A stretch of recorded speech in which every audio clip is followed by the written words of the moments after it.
Hello, Gargi. We never replied. Right. Hello, Mr. Bachchan. Well, we're here with Anish Andheria. He's the director of the Wildlife Conservation Trust, and there are implementation partners for this entire campaign. As you know, we are raising money to put in place these rapid response teams, which will give these kits to, so that it'll enable them to respond to critical situations, crisis situations faster. So, Anish, tell us a bit more about these teams that we're going to put in place. Gargi, as we can see, the entire day has been planned in such a manner that when the money comes in, we can utilize it in such a manner that we can solve the most important issues of the field guards, the foot soldiers. As you can see here, there are at least about 12 to 13 field guards, forest guards who have been given the duty to protect the park, not only from people who come into the park to cut wood and to kill wildlife, but also to bring back the animals that go out. So these are actually the guys who are responsible for the health and the wealth of a national park like this. So what are some of the equipment that we're going to be giving to them? Already they do have some equipment, but of course we're going to provide them with more certain things they don't get from the government. Yes, so we have, after a lot of research and also talking to a lot of field directors, we have come up with a kit which we are calling the Rapid Reaction Kit. Which will actually reduce the reaction time between the start of a problem and the time when the department reaches there. So this kit will have multiple things. There are nearly 45 different things out there. Starting mainly, we divide it into two halves. One is vehicles that will get them there so that the approach is better. And once you are there, the other kit will come into being, because those will be the equipment that they will use primarily. Good jackets. Now what you see here are, they're not bulletproof jackets, but they are jackets that can protect them from animal if it charges. Now this jacket, of course, is not at all of the right standard that we need. Right. So what we are going to give them is something which can really ward off a raging leopard, and especially around the neck region.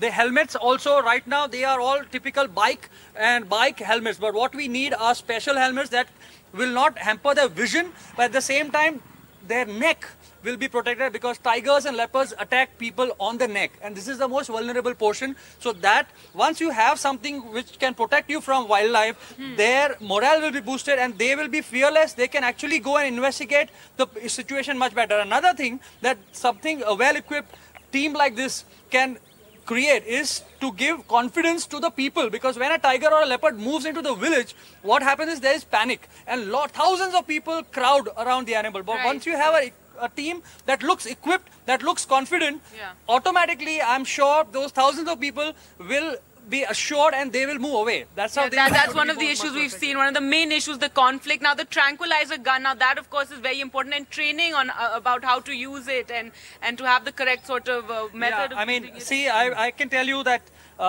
we have very trained officers in many of our forests. In fact, Daulat Singh, who was attacked by the tiger, also is one of the best guys as far as tranquilizing goes. But many times the equipment that they have is not adequate, and even if there is, it's not accessible. We want these kind of equipments to be in all the parks. Right now what happens is, if there is a problem 200 kilometers away, somebody from Ranthambore goes there, but we want such equipment to be there. And today there is technology by which they will, once they go to the site, once the people are controlled, that is the crowd control happens, department is well trained to go and eliminate the problem, catch the animal, tranquilize it rather, and then bring it to a quieter place, revive the animal and release it back. And that is the kind of rescue that we are looking at. Right. And of course, when you build the confidence of the local people, then with poaching as well, it helps out. They're more open to speaking to the forest department instead of this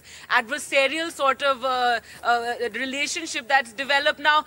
We're also going to have 2-3 rapid response teams in a certain park. Yes, Gargi, that's very important. In fact, for Ranthambore, for instance, we have already spoken to the field director, and they have said that they need 2 rapid response teams, one at Karoli and one on this side.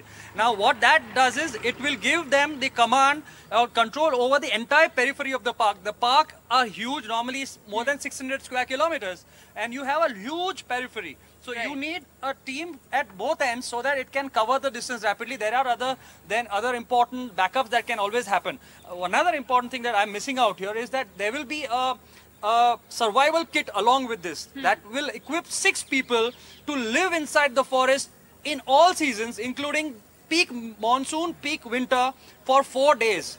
They will not need to get out, or if they have to probably go in track of an animal or a poacher, they will be able to go in and actually stay and follow him like hounds for 4 days. Normally what happens is they don't have enough equipment, so they have to go back for rations or whatever and then go back again. That they lose a lot of time. So what will happen, for instance, a leopard that goes out, you can't, there are a lot of sugarcane fields, a lot of bajra fields.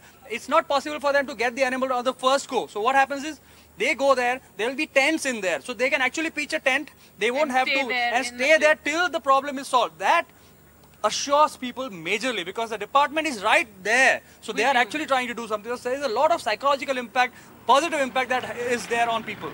Absolutely, and some of the other equipment that we're going to give them, night vision goggles, I believe that is something that's very important. There will be night vision binoculars, there will be first aid kits, then there will be a tarpaulin-like thing which will be waterproof. It can act as a roof as well as the floor. There will be anti-snake anti-venom kits, where if there is a snake bite, it can actually give them the first aid until they go back.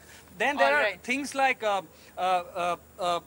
food material, which we are going to, and certainly a whole lot of equipment that these teams then can be efficiently go and solve any crisis that the parks face. For me, when you have fire in a city, you have the most well-equipped fire engines and people who have been trained, who are ready there. Right now, the forests are facing more problems than any city is. So these teams will then come in. Have to be at par with any other. In fact, we want them to be at the same level as the military, navy and army as far as defense goes. Absolutely, because they are defending our forest wealth. Let's remember that the forest department, it protects our natural wealth, our biodiversity, and as far as the army and the police go, we need to bring them up to that level, and that's really something for the government to do. We're trying to do our bit here, of course, raising money for these rapid response teams, this equipment that will give to the various parks, and we hope this will be used as an example in other parks as well. Back to Vikram. Okay, Gargi, thanks for that. And I guess the good news is that by now we've already raised enough